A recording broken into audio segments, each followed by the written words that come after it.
Assalamualaikum warahmatullahi wabarakatuh. Hai semua, perkenalkan nama saya Putri Sylvia Arum dengan NIM M2402129, Program Studi Kesehatan Masyarakat, Fakultas Kesehatan Universitas Megabuana Palopo. Di video kali ini, saya akan mereview jurnal mengenai toksisitas logam timbal terhadap kesehatan dan lingkungan. Jurnal ini diterbitkan dalam Jurnal Kesehatan Medika Scientifica dengan penilaian 14 nomor 1 pada Juni tahun 2023. Penelitian ini ditulis oleh Adarwili Putra, Wilya Elsa Fitri, dan Puji Astuti Febria, yang seluruhnya berasal dari Stikes Scienza Scientifica Padang. Tujuan penelitian ini adalah untuk mengidentifikasi jalur paparan logam timbal terhadap manusia dan lingkungan, menjelaskan dampak toksik yang ditimbulkan terhadap berbagai sistem organ tubuh dan ekosistem, serta menggambarkan upaya pencegahan dan pengendalian terhadap efek negatif logam timbal. Jenis penelitian yang digunakan adalah literatur interview dengan metode kajian pustaka sistematis, di mana sumber data diperoleh dari berbagai jurnal nasional dan internasional yang relevan. Analisis ini dilakukan secara deskriptif tanpa melibatkan data primer. Penelitian ini memiliki 4 variabel utama. Yang pertama yaitu paparan logam timbal yang dapat terjadi melalui jalur inhalasi, oral, dan dermal dengan indikator kadar Pb dalam urin, darah, udara, air, atau tanah.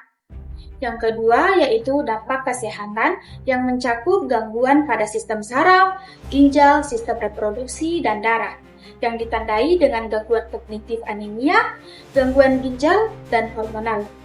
Yang ketiga yaitu dampak lingkungan yang meliputi pencemaran tanah, air, organisme hidup, di mana timbal menurunkan kualitas ekosistem serta terakumulasi pada tanaman dan hewan. Yang keempat yaitu upaya pencegahan dan pengendalian yang mencakup kebijakan lingkungan, edukasi masyarakat, serta penggunaan bahan pengganti yang lebih aman.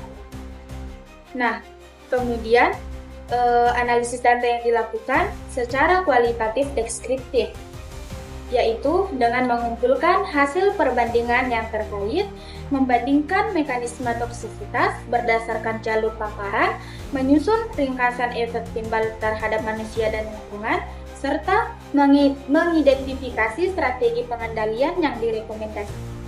Hasil penelitian menunjukkan bahwa timbal dapat masuk ke dalam tubuh manusia melalui 3 jalur utama, yaitu ada inhalasi yang masuk dari debu industri dan asap kendaraan. Ada juga oral dari makanan dan minuman yang terkontaminasi, serta dermal melalui kontak langsung dengan kulit. Dampaknya terhadap kesehatan antara lain yaitu gangguan saraf, gangguan ginjal, anemia, gangguan hormonal, dan penurunan IQ pada anak. Sementara itu, pada lingkungan, timbal menyebabkan pencemaran tanah dan air, serta menimbulkan bioakumulasi pada hewan dan tumbuhan. Upaya pengendalian yang disarankan yaitu meliputi pengawasan limbah industri, edukasi masyarakat, penerapan kebijakan lingkungan yang ketat, dan penggunaan bahan alternatif yang ramah lingkungan.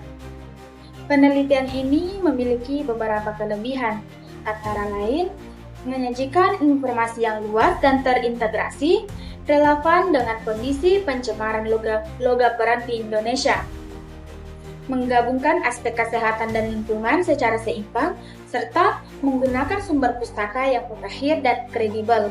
Namun, terdapat pula kelemahan seperti tidak digunakannya data primer atau studi lapangan, keterbatasan dalam generalisasi hasil dari studi luar negeri, serta kurangnya pembahasan mengenai kebijakan nasional secara lebih spesifik.